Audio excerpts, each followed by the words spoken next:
Hubungan, struktur, dan keaktifan obat. Di sini saya mengambil jurnal dari Molecules dengan judul A Comparative Study of the Lipophilicity of Metformin and Fenformin yang telah terindeks Q1. Jadi pada jurnal ini disebutkan kedua obat ini sama-sama termasuk golongan biguanid dengan kerangka struktur inti yang identik, yaitu 2 gugus guanidin yang terhubung. Perbedaan hanya pada substituen di ujung rantai, di mana metformin memiliki substituen 2 gugus metil sedangkan fenformin memiliki substituen gugus feniletil. Nah, di sini juga disebutkan, meskipun kerangka biguanid keduanya sama dan aktivitas antidiabetesnya serupa, perbedaan satu substituen menghasilkan perbedaan yang sangat besar dalam hal keamanan klinis atau efek samping. Fenformin sendiri ditarik dari peredaran karena menyebabkan asidosis laktat yang fatal. Sementara metformin hingga kini masih menjadi obat lini pertama untuk diabetes tipe 2. Masalah yang saya timbulkan adalah bagaimana perubahan satu substituen pada kerangka biguanid dari dimetil menjadi feniletil dapat mengubah kereaktifan biologis obat secara drastis hingga menimbulkan toksisitas yang fatal. Padahal mekanisme aksi antidiabetes keduanya pada dasarnya sama. Untuk jurnal kedua, saya mengambil dari Drug Development Research dengan judul A Review of Fenformin, Metformin, and Nimiglimin yang telah terindeks Q2. Di sini disebutkan bahwa metformin dan fenformin sendiri memiliki kerangka biguanid yang sama, dapat dilihat di gambar, namun berbeda pada substituen dan posisi perlekatannya. Untuk metformin sendiri memiliki 2 gugus metil kecil atau min CH3 yang melekat pada posisi N3 dan juga N7, sedangkan fenformin memiliki gugus feniletil besar yang melekat di posisi N6. Perbedaan posisi dan juga substituen inilah yang menjadi akar dari seluruh perbedaan profil farmakologis dan juga toksikologis dari metformin dan juga fenformin. Selanjutnya, di sini disebutkan kerangka biguanid pada dasarnya bekerja melalui ikatan hidrogen dan interaksi ionik dengan reseptornya. Namun, karena fenformin memiliki gugus feniletil yang bersifat hidrofobik, ia memiliki kemampuan tambahan untuk berinteraksi secara hidrofobik dengan membran lipid dan komponen nonpolar di dalam sel. Metformin dengan gugus dimetilnya yang kecil dan polar tidak memiliki kemampuan interaksi hidrofobik ini sehingga distribusinya ke dalam membran dan kompartemen sel jauh lebih terbatas. Perbedaan nilai yang menentukan seberapa jauh fenformin dan juga metformin dapat menembus dan terakumulasi dalam mitokondria. Selanjutnya, gugus feniletil dari fenformin sendiri di posisi 6 menjadikan molekul ini dikenali oleh enzim CYP2D6 di hati sebagai substrat. Sebaliknya, untuk gugus dimetil metformin di posisi N3 atau N7 tidak dikenali oleh enzim metabolisme manapun sehingga metformin diekskresikan dalam bentuk yang utuh melalui ginjal tanpa mengalami biotransformasi. Pada pasien dengan mutasi gen CYP2D6 yang menjadi poor metabolizer, fenformin tidak dapat dimetabolisme dengan baik sehingga menumpuk dalam plasma dan meningkatkan resiko toksisitas dan juga asidosis laktat.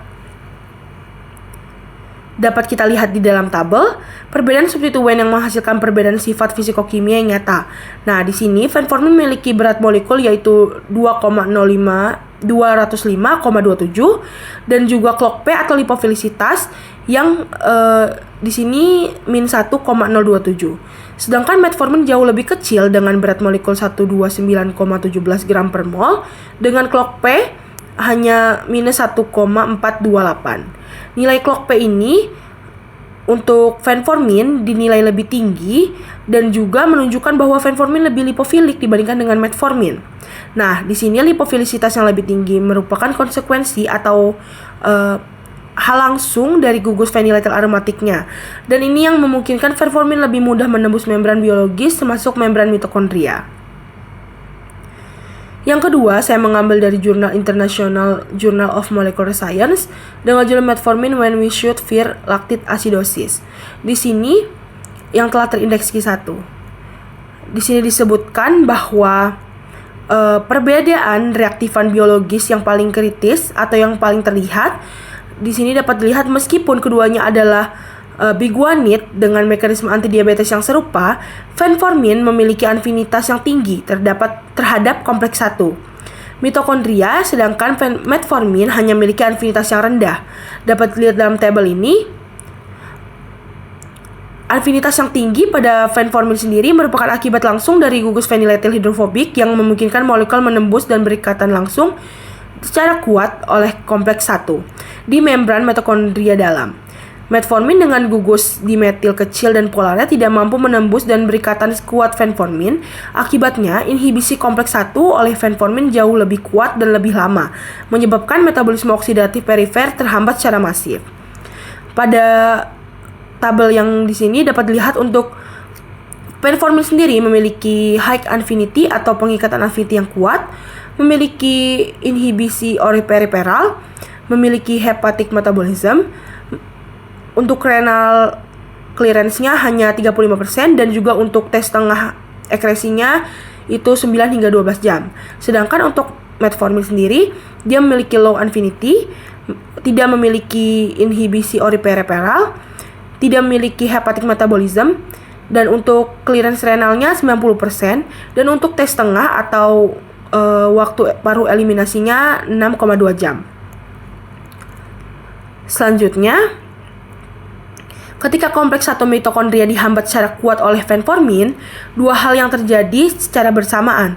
Untuk yang pertama, ialah konversi laktat menjadi pirufat, dapat dilihat di sini, terhambat sehingga laktat menumpuk di sitosol. Kedua, pirufat tidak dapat masuk ke mitokondria sehingga justru dikonversi kembali menjadi laktat. Nah, kedua proses ini bekerja searah menghasilkan akumulasi laktat yang intersel yang masif, menurunkan pH darah dan juga berujung pada asidosis laktat. Metformin dengan afinitas rendah terhadap kompleks 1 tidak menyebabkan penumpukan laktat yang melebihi ambang batas berbahaya pada kondisi normal. Untuk yang terakhir dapat dilihat sini, perbedaan satu substituen dari dimetil menjadi phenylethyl menghasilkan perbedaan insiden aksidosis laktat yang sangat terlihat. Pada studi ini disebutkan fenformin dapat menyebabkan 40 hingga 60 kasus per 100.000 pasien per tahun. Sementara metformin hanya menyebabkan 2 hingga 9 kasus per 100.000 pasien per tahunnya. Perbedaan hingga lebih dari 10 kali lipat ini merupakan bukti bahwa perubahan satu substituen pada kerangka biguanid yang sama menghasilkan profil keamanan yang sepenuhnya berbeda. Untuk kesimpulannya sendiri, perubahan substituen yang dapat dilihat dari sini dari dimetil menjadi phenylethyl pada kerangka biguanid menghasilkan rantai yang saling terhubung. Gugus phenylethyl yang lebih besar dan lipofilik membuat fenformin lebih mudah menembus membran. Dapat dilihat dari mekanisme ini, menembus membran biologis dan berikatan kuat dengan kompleks 1 mitokondria, menghasilkan afinitas yang tinggi dan tidak dimiliki oleh metformin. Afinitas tinggi ini menyebabkan inhibisi metabolisme oksidatif perifer yang masif, memaksa sel berproduksi laktat secara berlebihan hingga menyebabkan asidosis laktat yang cukup fatal.